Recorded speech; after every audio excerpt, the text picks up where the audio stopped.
जय हिंद दोस्तों, आपका अपने यूट्यूब चैनल क्रैक एसएससी में स्वागत है। आज हम एसएससी सीएचएसएल में आए हुए प्रीवियस ईयर के सारे केमिस्ट्री के क्वेश्चंस को करने वाले हैं, जो 2018, 19, 20 और 21 में आए हुए हैं। तो आप अंत तक बने रहें और ऐसे ही एग्ज़ाम ओरिएंटेड वीडियो पाने के लिए चैनल को सब्सक्राइब ज़रूर करें और वीडियो पसंद आए तो लाइक ज़रूर करें। तो चलिए चलते हैं क्वेश्चंस की तरफ। तो पहला क्वेश्चन हमारा कह रहा है, नाइट्रोमेथेन का सही रासायनिक सूत्र कौन सा है? तो ऑप्शन हमारा क्या हो जाएगा? सी हो जाएगा, CH3NO2। ये भी देखिए, एसएससी सीएचएसएल 2021 एग्ज़ाम 24/5/2022 को जो शिफ्ट फर्स्ट में हुआ था, उसका ये क्वेश्चन है। तो चलिए प्रश्न दूसरे की तरफ। म्यूरिएटिक अम्ल क्लोराइड उर्वरक और रंगों के उत्पादन में, इलेक्ट्रोप्लेटिंग में और फोटोग्राफिक, कपड़ा और रबर उद्योगों में इस्तेमाल किया जाने वाला किस यौगिक का दूसरा नाम है? तो ये कौन सा यौगिक हो जाएगा? हाइड्रोक्लोरिक अम्ल हो जाएगा। ये कौन सा यौगिक हो जाएगा? हाइड्रोक्लोरिक अम्ल हो जाएगा। आगे चलते हैं। ये भी एग्जाम में आए हुए हैं, जितने भी क्वेश्चंस हैं सब एग्जाम में आए हुए हैं प्रीवियस ईयर के। तो प्रश्न तीसरा कह रहा है कि किस सब्जी में एंथोसाइनिन नामक रसायन होता है, जो अम्ल की उपस्थिति में गुलाबी लाल हो जाता है, उदासीन होने पर बैंगनी हो जाता है और क्षारीय पदार्थों के साथ मिलाने पर नीला या हरा हो जाता है? तो ये कौन सा है? वो लाल गोभी है। ये कौन सा ऑप्शन है? इसका प्रश्न तीसरे का आंसर हो जाएगा ऑप्शन सी, लाल गोभी। आगे चलते हैं। प्रश्न चौथा कह रहा है कि निम्नलिखित में से कौन सी धातु, जिसका परमाणु क्रमांक 3 है, बहुत कम घनत्व वाली एक नरम चांदी जैसी धातु धातु है, जो पानी के साथ तेजी से अभिक्रिया करती है और हवा में जल्द संचारित हो जाती है? तो इसका आंसर हो जाएगा ए, लिथियम। ये कौन सी है? लिथियम है। तो आगे चलते हैं। प्रश्न पांचवा कह रहा है कि आवर्त सारणी में अधातुओं का स्थान क्या होता है? कह रहा है प्रश्न पांचवा कि आवर्त सारणी में अधातुओं का स्थान क्या होता है? तो ऑप्शन सी हो जाएगा, दाईं तरफ होता है। कहाँ पर होते हैं वो लोग? दाईं तरफ होते हैं अधातु जो होते हैं। आगे चलते हैं। प्रश्न छठवा कह रहा है कि आवर्त सारणी में सोडियम कहाँ स्थित होता है? तो आवर्त सारणी में सोडियम कहाँ स्थित होता है?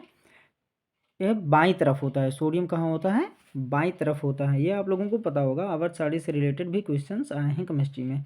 आगे चलते हैं। प्रश्न सतवा कह रहा है कि आइसोपेंटेन, जिसे डैश भी कहा जाता है, एक शाखित श्रृंखला संतृप्त हाइड्रोकार्बन है, जिसका रासायनिक सूत्र C5H12 है। तो ये कौन सा है?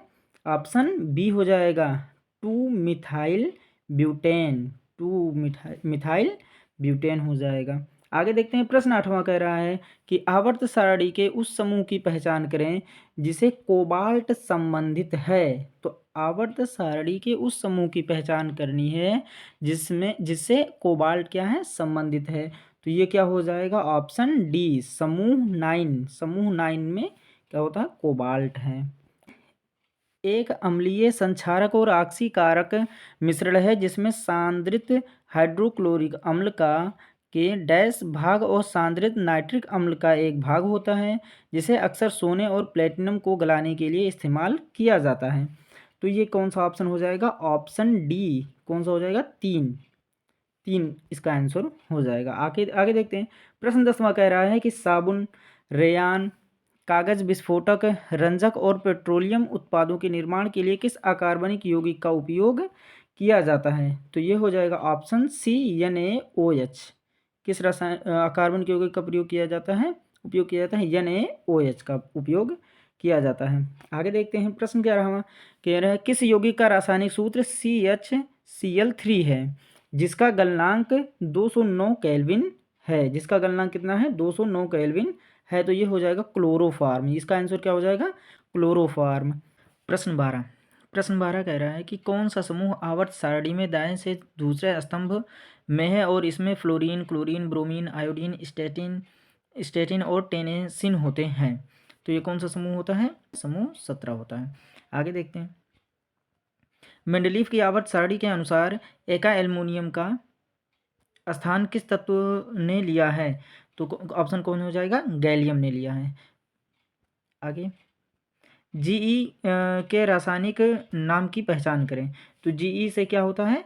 जर्मेनियम होता है। जीई का क्या होता है? जर्मेनियम होता है। आगे प्रश्न 15वां कह रहा है कि लिथियम, सोडियम और पोटेशियम जैसे रासायनिक रूप से समान गुणों वाले तत्वों को किसने व्यवस्थित किया और यह प्रदर्शित किया कि अन्य दो तत्वों गुणों के आधार पर बीच वाले तत्व के गुणों का अनुमान लगाया जा सकता है। तो कौन है? जोहान राइजर हैं। कौन है? राइनर।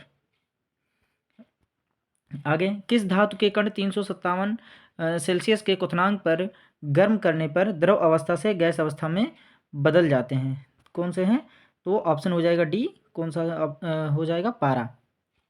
आगे 17 है कक्ष के सामान्य तापमान और वायुमंडलीय दाब पर पदार्थों और उनकी विशिष्ट ऊष्माधारता के संबंध में गलत युग्म की पहचान करें। तो कौन सा होगा? जल 1200। जल जो है ये 1200 ये गलत युग्म है, बाकी सब सही हैं। 18वां कह रहा है कि एथेन के संरचनात्मक सूत्र की पहचान करें। एथेन का संरचनात्मक सूत्र क्या होगा? H2C = CH2 होगा। आगे 19 कह रहा है कि पदार्थ की किस अवस्था में अणुओं की गतिज ऊर्जा उनके बीच आकर्षण बल से अधिक होती है, जिसके कारण वे एक दूसरे से दूर स्थित होते हैं और स्वतंत्र रूप से गतिमान होते हैं। तो ये कौन सा हो जाएगा? Option A gas. किसकी अवस्था होती है? ये गैस होते हैं जो बहुत दूर दूर होते हैं। आगे प्रश्न 20 कह रहा है निम्नलिखित में से किसने हाइड्रोजन, कार्बन, हाइड्रोजन और ऑक्सीजन तत्वों की पहचान की और दहन और श्वसन में ऑक्सीजन की भूमिका की खोज करके प्लाजिस्टन सिद्धांत का विरोध किया? तो ये कौन है? ऑप्शन बी हो जाएगा एंटोनी लवाजियर। कौन हो जाएंगे? एंटोनी लवाजियर हो जाएंगे। आगे देखते हैं प्रश्न 21 कह रहा है कि टाइटेनियम डाइऑक्साइड जो टूथपेस्ट जैसे उत्पादों में सफ़ेद वर्णक के रूप में प्रयोग किया जाता है किस खनिज से प्राप्त होते हैं? तो ये कौन सा ऑप्शन हो जाएगा? ऑप्शन ए हो जाएगा इल्मेनाइट। कौन सा ऑप्शन हो जाएगा? ए हो जाएगा इल्मेनाइट हो जाएंगे। आगे कह रहा है प्रश्न 22 कि निम्नलिखित में से किस तत्व का नाम की व्युत्पत्ति एक एंग्लो सैक्सन शब्द से हुई और इसका प्रतीक चिन्ह लैटिन शब्द आरम से आया है? तो इसका आंसर हो जाएगा ए सोना। आरम से क्या आया है? तो ये सोना हो जाएगा। प्रश्न 23 कह रहा है कि 1:1:2 के अनुपात में पोटेशियम, एल्युमिनियम और सल्फेट आयनों से बना कौन सा धातु सल्फेट एक मंदक, रिटार्जेंट, तीक्ष्ण और स्तंभक की भूमिका निभाता है? तो ये कौन सा हो जाएगा? ऑप्शन ए हो जाएगा पोटास एलम। कौन सा हो जाएगा? पोटास एलम हो जाएगा। प्रश्न 24 कह रहा है कि निम्नलिखित में से किस खनिज का प्राथमिक घटक आयरन ऑक्साइड है जिसमें समान मात्रा में आयरन सेकंड और आयरन थर्ड होता है और जो मुख्य रूप से इस्पात निर्माण के लिए इस्तेमाल किया जाता है? तो ये मैग्नेटाइट। कौन सा हो जाएगा? ऑप्शन डी मैग्नेटाइट हो जाएगा। प्रश्न 25 कह रहा है कि पीएच में पी इनमें से किसके लिए प्रयुक्त होता है? तो पी किसके लिए प्रयुक्त होता है? पोटेंस के लिए। किसके लिए? पोटेंस के लिए। तो आप लोग ये देख रहे हैं कि SSC CHSL 2021 exam 1/6/2022 shift third में आए हुए ये सब सारे क्वेश्चंस हैं। प्रश्न 26 है कि 1817 में आवर्तिता के किस नियम ने यह दर्शाया कि फास्फोरस का परमाणु भार नाइट्रोजन और आर्सेनिक के परमाणु भार का औसत होता है? तो ऑप्शन हो जाएगा, ऑप्शन बी हो जाएगा डोबे राइनर का त्रिक नियम हो जाएगा। आगे किस समूह को पहले पैराफिन नाम दिया गया था? किस समूह को पहले पैराफिन नाम दिया गया था? तो ऑप्शन डी हो जाएगा एल्केन। कौन सा समूह है? एल्केन है। आगे कह रहा है किसने यह अवलोकन किया कि गैर अपक्रियाशील गैसों के मिश्रण में कुल गैस दाब अलग अलग गैसों के आंशिक दाबों के योग के बराबर होता है? तो ऑप्शन सी हो जाएगा जॉन डाल्टन। किसने दिया था ये जॉन डाल्टन।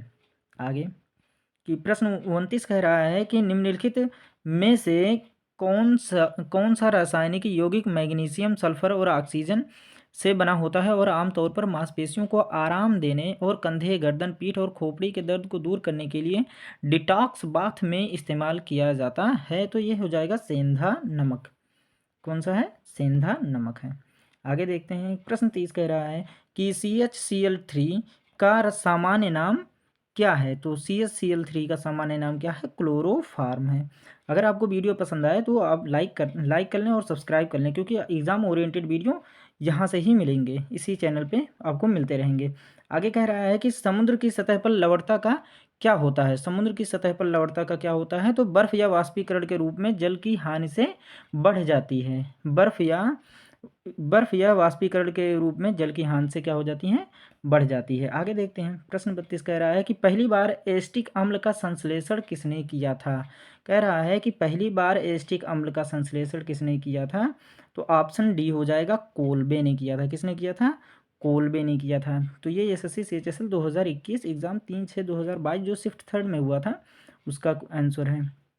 आगे देखते हैं, प्रश्न 33 कह रहा है निम्नलिखित में से किसका इस्तेमाल अनाज के लिए कीटाणुनाशक या धूमक फ्यूमिगेट के रूप में और फ्लेयर्स में प्रज्वलित करने वाले कारक रूप में किया जाता है? तो किसका इस्तेमाल किया जाता है? एल्युमिनियम फास्फाइड का। किसका? एल्युमिनियम फास्फाइड का।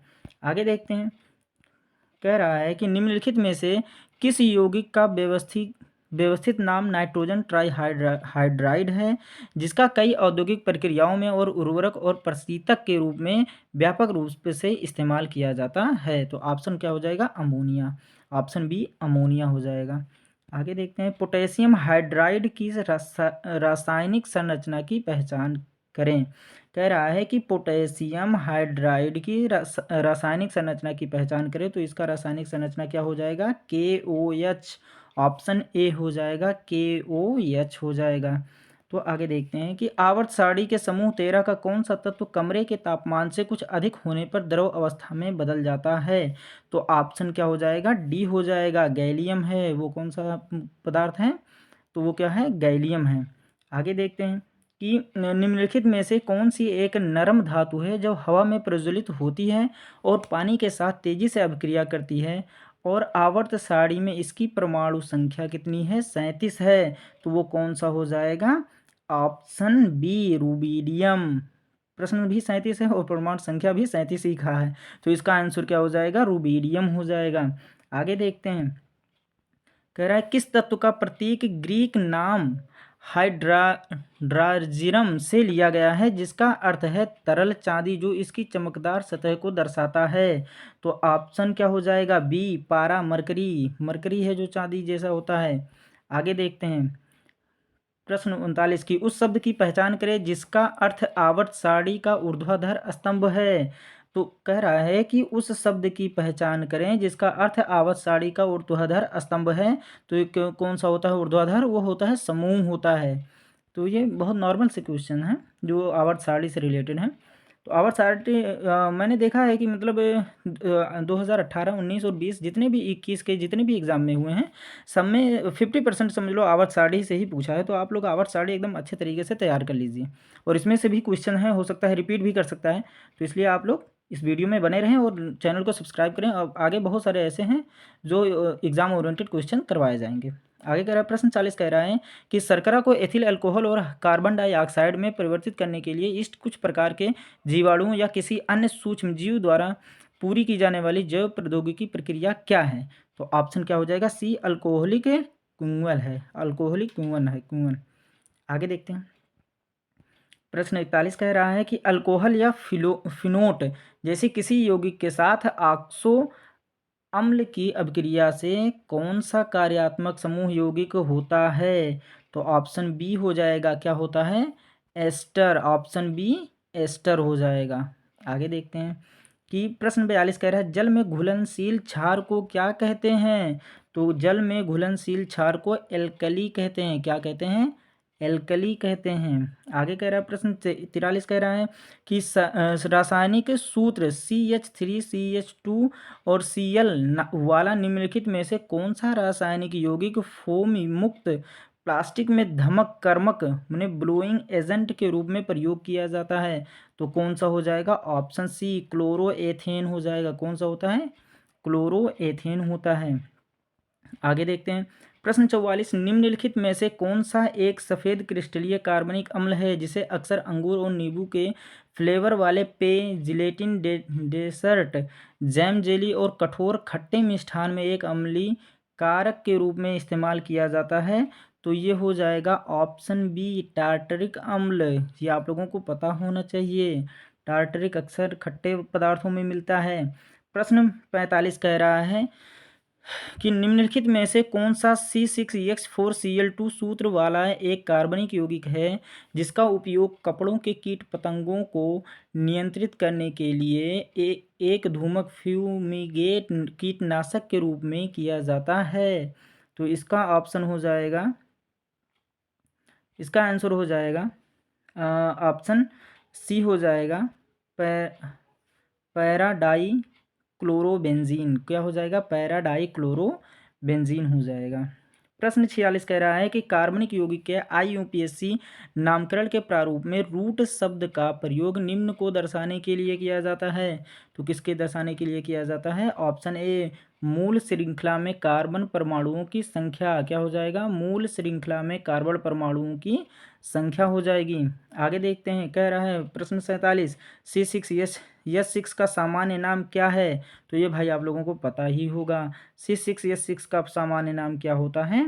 ऑप्शन सी, बेंजीन होता है। ये कई बार आ चुका है, बहुत सारे एग्जामों में आया है। आगे देखते हैं, प्रश्न 48 कह रहा है आवर्त सारणी के उस समूह की पहचान करें जिसे लोहा संबंधित है। तो आवर्त सारणी के किस आवर्त सारणी में किस समूह में क्या होता है? लोहा आता है। तो ऑप्शन क्या हो जाएगा? सी, समूह 8 में आता है। किस में आता है? समूह 8 में आता है। आगे देखते हैं, मेंडलीफ की आवर्त सारणी के अनुसार समूह 3 के किस अज्ञात तत्व का परमाणु द्रव्यमान 68 था जिसे बाद में गैलियम द्वारा प्रतिस्थापित किया गया था? तो ये क्या हो जाएगा? ऑप्शन डी, एका एल्युमिनियम। कौन सा ऑप्शन हो जाएगा? ऑप्शन डी, एका एल्युमिनियम हो जाएगा। आगे कह रहा है प्रश्न 50, लास्ट क्वेश्चन, कि निम्नलिखित में से किसे आधुनिक परमाणु सिद्धांत का जनक माना जाता है? तो इस किसे माना जाता है? जॉन डाल्टन को माना जाता है। तो भाई आप लोगों को अगर ये वीडियो पसंद आए तो वीडियो को लाइक ज़रूर करें और सब्सक्राइब करें और चैनल को में कमेंट भी करें आपको ये वीडियो कैसी लगी है। धन्यवाद।